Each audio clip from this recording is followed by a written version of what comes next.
मैं शमशेर खान, शाहचार्य गणित, राजकीय कन्या महाविद्यालय चौमू। अपन पढ़ रहे हैं समाकलन गणित। समाकलन गणित में पढ़ रहे हैं क्षेत्रकलन, और क्षेत्रकलन में अपन पढ़ रहे हैं ध्रुवीय वक्रों का क्षेत्रफल। ध्रुवीय वक्रों का क्षेत्रफल। अब क्षेत्रफल ज्ञात करने के लिए जो भी वक्र दे रखा होता है उसका डायग्राम अपने को पता होना चाहिए।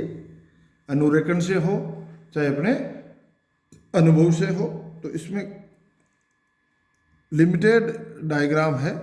कुछ तो डायग्राम अपने एक्चुअल में अपने को पहले से आते हैं, कुछ अपने ध्यान में ले लें तो अपने को अनुरेखण की प्रक्रिया से नहीं गुजरना पड़े, और इन्हीं में से अपने को परीक्षा में पूछते हैं। जैसे आज लिखा है cardioid R is equal to 1 minus cos theta से घिरा हुआ क्षेत्रफल। तो कार्डियोइड का मतलब हृदय, तो यह आकृति होती है। अब यह आकृति, इसका भाग, ये भाग इधर और ये भाग इधर होगा, कब होगा 1 माइनस कोस थीटा। यदि यहाँ होगा 1 प्लस कोस थीटा तो ये आकृति ऐसे पलट जाएगी, तो ये दोनों भाग इधर आ जाएंगे और ये भाग इधर आ जाएगा। ठीक है, तो ये ध्यान रखना है। कार्डियोइड दो प्रकार से अपने को मिल सकते हैं। R equal to 1 minus cos theta, उस स्थिति में तो ये छोटे वाले दोनों जो भाग हैं टुकड़ों में, ये तो इधर आएंगे y x के, और इधर आएगा। ठीक है, तो ये आपको ध्यान रखना है। तो ये अगर आकृति आपने सही आकृति का डायग्राम आपने सही बना लिया तो आगे कुछ भी नहीं है। क्षेत्रफल ज्ञात करने के लिए सीधा सूत्र है ध्रुवीय वक्रों के लिए। तो दिया वक्र आरंभिक रेखा के सममित है, जितना भाग, जैसा भाग ऊपर है वैसा ही नीचे है, तो अपन ऊपर वाले भाग का क्षेत्रफल ज्ञात कर लेते हैं और 2 से गुणा कर देते हैं। ठीक है, और इसकी सीमा क्या है भाई, R इजगल टू 0 पे थीटा इजगल टू 0। भाई ये थीटा कैसे होगा, जैसे यहाँ है तो थीटा बढ़ता जाएगा, थीटा बढ़ता जाएगा, और R इज इक्वल टू ए पर, R इजगल टू ए पर क्या होगा, थीटा पाई बाई 2 कि R इजगल टू ए। और फिर अपन इसको एंगल को बढ़ाते बढ़ाते बढ़ाते बढ़ाते थीटा पाई हो जाएगा। थीटा पाई कब होगा, जब R इजगल टू 2a, तो R इजगल टू 2a पे थीटा पाई। तो अपन ने लिख दिया R इजगल टू 0 तो theta is equal to 0, R is equal to a तो theta is equal to pi by 2, R is equal to 2a तो थीटा इजगल टू पाई। ठीक है, तो ये अपनी लिमिट हो गई। ठीक है, अभीष्ट क्षेत्रफल 2 इंटू 1/2 0 से पाई, 0 से पाई R square d theta. Theta की लिमिट क्या होगी भाई, 0 से लेके पाई और R स्क्वायर डी थीटा। तो ये क्षेत्रकलन का अपना सूत्र है 1/2 एल्फा से beta R square d theta. तो अपनी एल्फा से बीटा लिमिट क्या होगी, 0 से पाई, तो और इसको 2 से गुणा करेंगे क्योंकि इस भाग का क्षेत्रफल ज्ञात करेंगे, और दोनों का 2 से गुणा करते पूरे का क्षेत्रफल हो जाएगा। तो अपन ने लिख दिया समाकलन 0 से pi a square 1 minus cos theta का whole square d theta is equal to a square समाकलन 0 से पाई कोष्टक में 2 साइन स्क्वायर थीटा बाई 2 का होल स्क्वायर डी थीटा। यह इसे अपन लिख दिया 4a स्क्वायर 0 से पाई, 4a स्क्वायर समाकलन 0 से pi sine 4 theta by 2 D theta. अब अपन इसे गामा सूत्र की सहायता से इसका समाकलन करेंगे। तो उसके लिए अपने को यहाँ थीटा चाहिए, मतलब कोण आधे कोण में नहीं होना चाहिए, तो अपन थीटा बाई 2 को अपन फाई मान लेते हैं।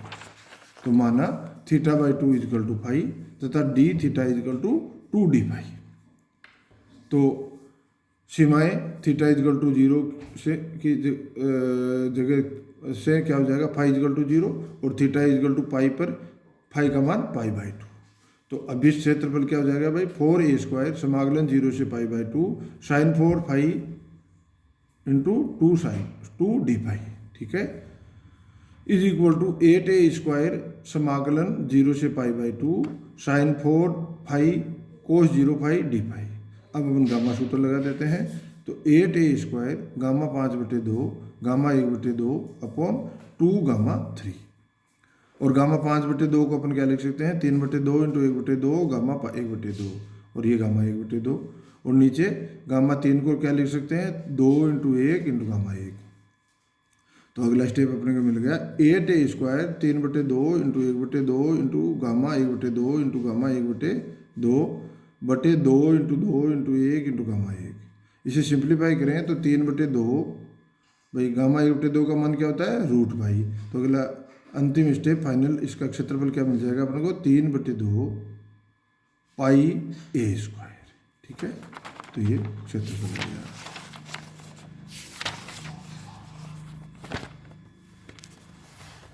एक क्वेश्चन और देखते हैं, अच्छा क्वेश्चन है। सिद्ध कीजिए कि वृत्त r इजकल टू ए तथा cardioid r is equal to A into 1 plus cos theta के उभयनिष्ठ क्षेत्र का क्षेत्रफल ए स्क्वायर कोष्टक में 5 पाई अपॉन 4 माइनस 2 है। सिद्ध कीजिए कि वृत्त r इजकल टू ए तथा cardioid r equal to A into 1 plus cos theta के उभयनिष्ठ क्षेत्र का क्षेत्रफल A square into 5 pi upon 4 minus 2 है। अब देखो यहाँ क्या है, cardioid r equal to A into 1 plus cos theta. तो इसमें क्या होगा, ये कटे हुए जो भाग हैं ये तो y इसके इधर आएंगे और ये जो इसे अपन पेट कह सकते हैं, गोलाई वाला, ये भाग इधर आ जाएगा। उसमें 1 माइनस कोस थीटा था तो ये जस्ट इसकी आकृति उल्टी थी, तो जो आकृति थी वो इसे उलट गई। ठीक है, तो ये तो हो गया अपना कार्डियोइड और ये हो गया अपना वृत्त। वृत्त की त्रिज्या क्या है भाई, ए। वृत्त की त्रिज्या क्या है, ए त्रिज्या का मूल बिंदु को केंद्र मानते हुए खींचा गया वृत्त और ये कार्डियोइड। इनका जो उभयनिष्ठ क्षेत्र है वो मैंने जो लाइनिंग कर दी ये है। अब जो उभयनिष्ठ क्षेत्र है वो क्या है, एक्स एक्सिस के सममित है।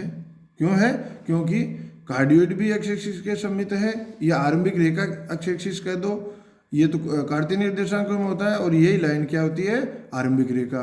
तो कार्डियोइड भी आरंभिक रेखा के सममित है और वृत्त भी आरंभिक रेखा के सममित है, इसलिए ये जो अपना उभयनिष्ठ क्षेत्र है ये भी आरंभिक रेखा के सममित होगा। सममित होगा तो अपन ऊपर वाले भाग का क्षेत्रफल ज्ञात कर लेंगे और 2 से गुणा कर देंगे। इस भाग का ओ सी C1 P C2 O ये क्षेत्रफल ज्ञात कर लेंगे।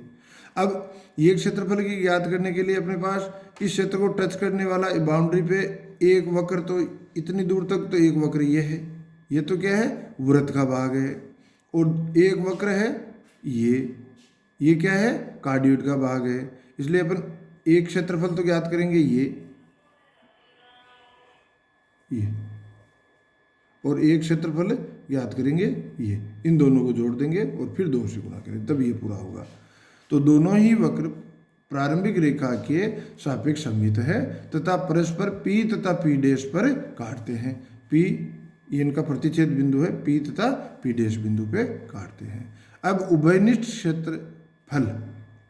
क्षेत्रफल क्या होगा भाई, 2 इंटू ये क्षेत्रफल, 2 इंटू क्षेत्रफल O C C1 P O, O C C1 P O, और क्षेत्रफल P O C2 P O, P O C2 P, P O C2 P, या अपन इसे लिख सकते हैं O C2 P O, O C2 P O, या P O C2 P, कुछ भी लिख दो।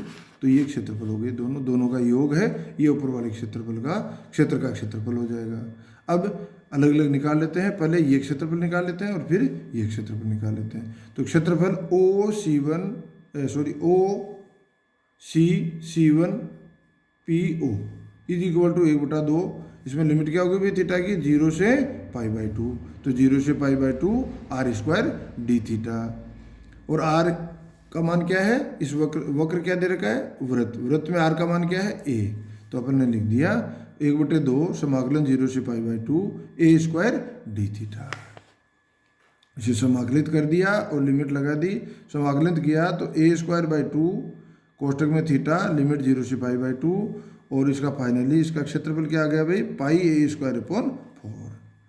तो इसे अपन ने नंबर 1 दे रखा है, ये नंबर 2 है।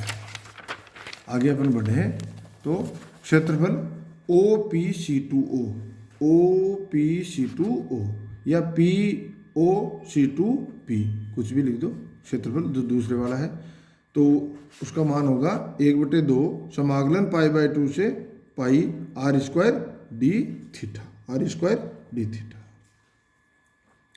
आगे बढ़े तो 1/2 समाकलन π/2 से पाई a² 1 प्लस कोस थीटा का होल स्क्वायर d थीटा।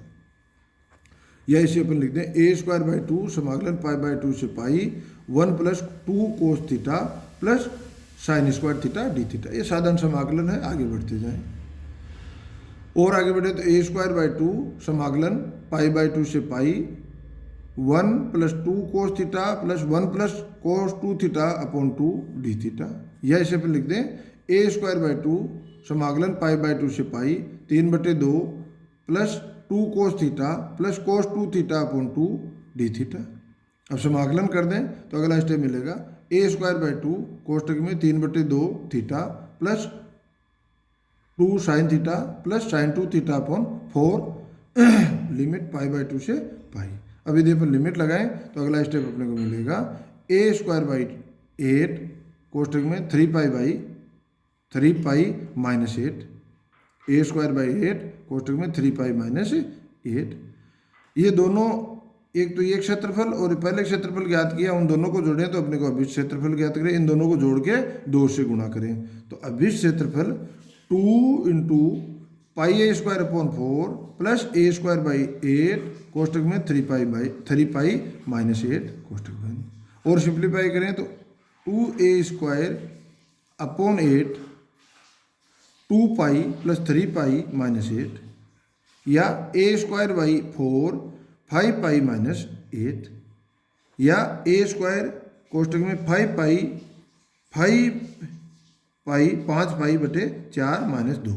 तो ये अपने को प्रूव करना था कि इस क्षेत्र का क्षेत्रफल होगा 5 पाई बटे 4 माइनस 2 और बाहर ए स्क्वायर, तो A square into 5 pi by 4 minus 2। तो ये मेन चीज़ यही है कि जो आकृति है किसकी, वक्र जो दे रखे हैं उनकी आकृति अपने को ध्यान में होनी चाहिए, और बहुत सारी आकृतियां अपने को अपने आप याद हो जाएगी यदि आपने 2-4 बार प्रैक्टिस की। अनुरेखण अभी तो अनुरेखण करके देखो कि भाई आकृति कैसी बन रही है, फिर आप आधा अनुकर 2 या 3 स्टेप अनुरेखण के करोगे तो आपको पता लग जाएगा कि आकृति ये है। तो इसमें अपन क्षेत्रकलन में जो क्वेश्चन अपन सोल्व करते हैं उसमें आकृति का अनुरेखण करने के कोई नंबर नहीं है। आपको पता है, जैसे अपने को पता है कि कार्डियोइड की आकृति ये होती है, आपने सीधी आकृति बना दी और आगे बढ़ गए तो भी पूरे नंबर है। यदि इसका पहले आपने अनुरेखण किया फिर आकृति बनाई और फिर इसका क्षेत्रफल ज्ञात किया तो भी नंबर उतने ही है। बिना अनुरेखण किए अपने आकृति बना दी अपने ध्यान में है और अपने क्षेत्रफल ज्ञात कर लिया तो भी नंबर उतने ही है। धन्यवाद।